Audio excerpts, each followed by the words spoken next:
چارواکي وایي فاریاب لپاره د طالبانو نومول شوی ولی وژل شوی. او ننګرهار چارواکي وایي بټي کوټ کې 4 وسلوال طالبان وژل شوي. د نیوز پریس چینل لیدونکو سلام، وخت مو بخیر. ستړي مه شئ، پام وکړئ دوو مهمو خبرونو ته. د فاریاب چارواکي وایي د دې ولایت لپاره د طالبانو نومول شوی ولی له خپلو نورو ملګرو سره وژل شوی دی. د فاریاب امنیه قماندان جنرال غیب الله سعادت نن رسنیو ته وویل چې دا کس تېره شپه د دولت آباد ولسوالۍ په پوپلځایي کلي کې د ماین په چاودنه کې 7 تنه وژل شوي دي. د ښاغلي سعادت په خبره په وژل شویو کې د ملا نظام په نامه د دې ولایت لپاره د طالبانو نومول شوی والی هم شامل و.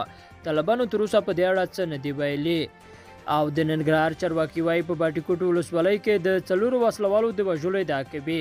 د ننګرهار رسنیو دفتر ازادۍ راډیو ته په یوه رالیږل شوي خبرپاڼه کې د دغه ولایت د والي ضیاءالحق قمرخیل له قوله ویلي چې نن شاوخوا 3:50 د باټي کوټ ولسوالۍ په مربوطاتو د هوایي برید په ترڅ کې 4 وسلوال طالبانو وژل شول او طالبانو ګڼ شمېر وسلې او مهمات هم له منځه وړل شوي.